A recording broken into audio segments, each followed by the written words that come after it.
semuanya, perkenalkan, nama saya Natasha Apriani, mahasiswi Desain Komunikasi Visual kelas 2024 F dengan NIM akhir 143 dari Universitas Negeri Surabaya. Pada video kali ini, saya akan membedah konsep visual dan kritis mengenai proyek strategis nasional di Papua Selatan. Presentasi ini saya beri judul Narasi Kecil dari Pohon Sagu yang Terluka untuk menjawab megaproyek food estate. Melalui video ini, kita akan melihat bagaimana sebuah karya ilustrasi digital mampu menjadi alat komunikasi, kritik, sekaligus refleksi atas realitas sosial yang terjadi di tingkat masyarakat adat. Sebelum kita masuk ke dalam karya visual yang saya buat, mari kita bedah terlebih dahulu apa yang dimaksud dengan narasi besar dalam konteks pembangunan nasional. Pemerintah pusat membangun sebuah wacana makro yang sangat megah mengenai urgensi proyek percetakan sawah skala luas di Papua Selatan, khususnya Merauke. Ada 3 pilar utama yang terus digaungkan dalam narasi besar ini. Yang pertama, ketahanan dan kedaulatan nasional, yaitu proyek ini diposisikan sebagai jangkar kemandirian bangsa agar Indonesia terbebas dari ketergantungan impor pangan. Merauke diplot untuk menjadi lumbung pangan baru di masa depan. Yang kedua, pemerataan ekonomi dan infrastruktur, yaitu pemerintah menjanjikan bahwa proyek ini akan membuka konektivitas, memicu pertumbuhan ekonomi daerah, menciptakan lapangan kerja baru, dan menekan disparitas harga komoditas pokok. Yang ketiga, asta cita strategis, yaitu merupakan bagian dari visi besar untuk mengintegrasikan ketahanan pangan, energi, dan air secara nasional demi kemajuan bangsa. Secara teoritis dan di atas kertas, narasi ini terdengar seperti sebuah masa depan yang cerah dan menjanjikan bagi seluruh masyarakat Indonesia. Namun, tugas kita sebagai desainer tidak hanya melihat di permukaan, melainkan meninjau apa yang ada di balik layar. Di balik megahnya narasi besar tersebut, terdapat narasi kecil atau suara dari masyarakat adat di Merauke, Mapi, dan Buvendigul, serta para aktivis lingkungan yang menyaksikan langsung perubahan lanskap kehidupan mereka. Ketika pemerintah berbicara tentang swasembada pangan, masyarakat adat menghadapi ancaman ruang hidup. Hutan adat yang selama ini menjadi supermarket alami mereka, tempat di mana pohon sagu tumbuh subur dan di wilayah berburu yang menjadi identitas turun-temurun, harus berhadapan dengan ekskavator skala industri. Ada kekhawatiran nyata mengenai alih fungsi ekstrim.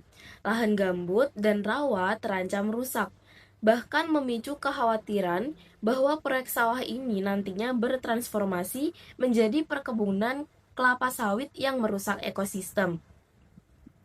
Dan yang paling memilukan adalah resiko marginalisasi orang asli Papua atau OAP, karena proyek ini menggunakan mekanisasi skala industri dan berpotensi mendatangkan tenaga kerja dari luar. Penduduk lokal kerap kali hanya menjadi penonton di atas tanah ulayat mereka sendiri. Inilah benturan dan ironi yang ingin saya respon melalui karya ilustrasi saya. Sekarang mari kita bedah karya ilustrasi digital yang saya buat. Karya ini menggunakan pendekatan metaforis dan emosional untuk menghadirkan kontras yang tajam antara kedua narasi tadi. Yang pertama, tokoh utama dan emosi sebagai focal point. Pusat perhatian atau focal point dari ilustrasi ini adalah satu orang asli Papua yang sedang menangis terseduh sambil memeluk erat sebuah pohon sagu. Ekspresi kesedihan yang mendalam ini merepresentasikan kedekatan spiritual, budaya, dan fisik antara manusia Papua dengan alamnya. Bagi mereka, pohon sagu bukan sekedar komoditas pangan, melainkan identitas, ibu, dan sumber kehidupan yang tidak bisa digantikan begitu saja oleh hamparan padi industri. Memeluk pohon sagu di sini adalah simbol perlawanan pasif, kepasrahan, sekaligus ketakutan yang luar biasa akan hilangnya ruang hidup. Latar belakang bendera merah putih sebagai simbolisme dan juga ironi. Di bagian latar belakang, saya menghadirkan bentangan bendera merah putih.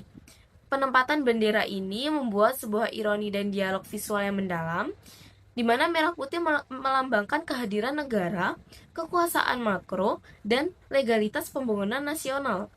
Namun, ketika bendera tersebut dipadukan dengan figur OAP yang menangis memeluk sagu, visual ini memicu pertanyaan kritis bagi apresiator. Apakah pembangunan yang mengatasnamakan ketahanan nasional ini benar-benar merangkul seluruh elemen bangsa, atau justru mengorbankan sebagian saudaranya demi kepentingan mayoritas di luar sana? Yang ketiga, komposisi, warna, dan juga mood. Saya memilih mood warna yang cenderung muram dan kontras yang dramatis untuk memperkuat rasa kehilangan dan keterancaman.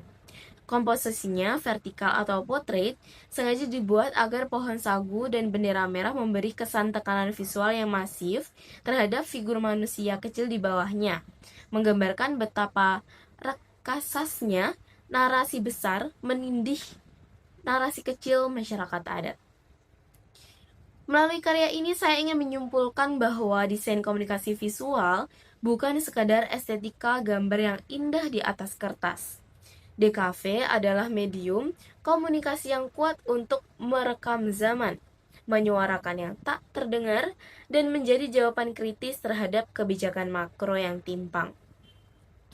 Air mata dari figur Papua yang memeluk sagu di bawah naungan merah putih dalam ilustrasi saya adalah refleksi bahwa kedaulatan pangan yang sejati seharusnya tidak mengorbankan kedaulatan hidup dan budaya masyarakat lokal setempat.